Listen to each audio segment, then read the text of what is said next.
আমাদের বিচার, সরকার আমাদের বিচার করব। ন্যায় বিচার নিয়ে এমন শঙ্কা আদ্দিন হাসপাতালে নিহত 2 নবজাতকের মায়ের। এই যে এখন গরম গরম হয়েছে, হয়তো বা 2 দিন পর আরেকটা গড়বো, আপনারা ওইটা নিয়েই পড়ে থাকবেন, আমার বেবিদের কথা বুঝলা যাবেন।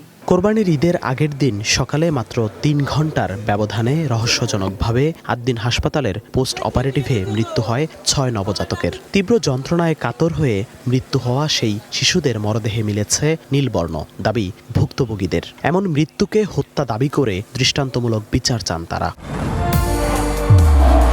নির্মাণে নাম্বার 1 শাহ সিমেন্ট। জাস্ট একটা পরিত্যক্ত ভবনে একটা মানে কমার্শিয়ালি যে চিন্তা আর কি, তাদের একদম পরিকল্পিত এটা একটা হত্যা।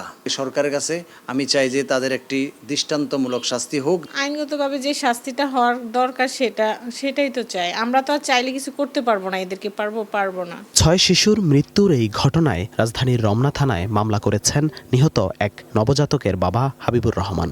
অভিযোগ, হাসপাতাল কর্তৃপক্ষের সেই পোস্ট অপারেটিভ ওয়ার্ডে দায়সারা চিকিৎসা, অসতর্কতা এবং ইচ্ছাকৃত অবহেলায় প্রাণ গেছে শিশুদের। যদিও মামলায় হাসপাতাল কর্তৃপক্ষ বা ঘটনার দিন রাতে দায়িত্বরত 3 নার্স, ইনচার্জ, চিকিৎসক সহ দায়িত্বরত কাউকেই এখনও প্রাথমিক জিজ্ঞাসাবাদ বা আটকও করেনি পুলিশ। যারা আসামি তাদের গ্রেপ্তারের বিষয়টি কিন্তু ওইখানে এজাহারে কোনো কারো নাম নাই। সেখানে যেটা করেছে হাসপাতাল কর্তৃপক্ষ যারা কর্তৃপক্ষ বলতে আবার বোঝায় যে মানে আরও মানে যারা পরিচালনা করে অথবা মালিক পক্ষই, এখন তারা আবার ওইখানে ছিল না। আপনি যেটা বললেন যে যেখানে তারা ডিউটি ছিল তাদের ওই এজাহারে কিন্তু কারো নাম নাই। সুতরাং এইটা পুলিশের তদন্ত চলছে, তদন্তে যাদের সংশ্লিষ্টতা আসবে তাদেরকেই গ্রেপ্তার করা হবে। তদন্ত প্রতিবেদন আর ফরেনসিক রিপোর্টে অপরাধ প্রমাণিত হলেও চাঞ্চল্যকর এই মামলায় রাষ্ট্রীয় আইন অনুযায়ী অপরাধীর শাস্তি হবে সর্বোচ্চ 5 বছরের কারাদণ্ড। পেনাল কোডের যে ধারাটিতে মামলা হয়েছে, এই ধারাটির সর্বোচ্চ শাস্তি হলো 5 বছর, এবং এই আইনটা করাই হয়েছে যে কোনো ধরনের আপনার নেগলিজেন্স, এমনকি অ্যাক্সিডেন্টও, গাড়ির অ্যাক্সিডেন্টও যদি নেগলিজেবলভাবে হয় তাহলেও এই ধারাতেই মামলা হবে, বিচার হবে। যে ইচ্ছাকৃতভাবে যদি কাউকে ক্ষতি করে দেওয়া বা এরকম হয়, এবং তখন যদি এই ধারায় বিচার করেন তাহলে কিন্তু ন্যায় বিচার প্রতিষ্ঠা হওয়াটা রিস্কের মধ্যে পড়ে যায়।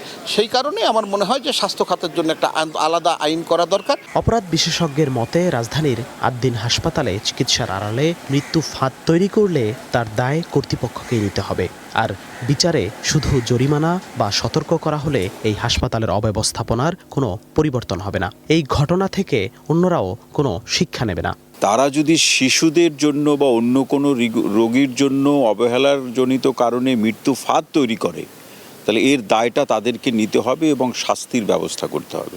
কিন্তু শাস্তি যে কি হতে পারে বা হতে যাচ্ছে বা হবে, এটি তো আসলে আমরা অনুমান করতে পারি। মোটা দাগে শাস্তি বলে কিছুই হবে না।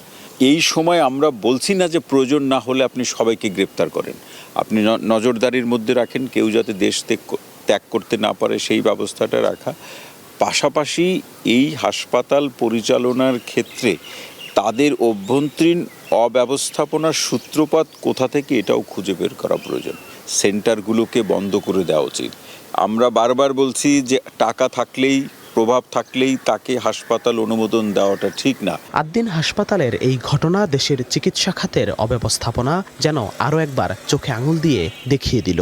তাই এমন ঘটনার পুনরাবৃত্তি রোধে দৃষ্টান্তমূলক শাস্তির বিকল্প নেই বলে মনে করেন বিশেষজ্ঞরা। জিহাদুল ইসলাম, ওয়ান নিউজ, ঢাকা।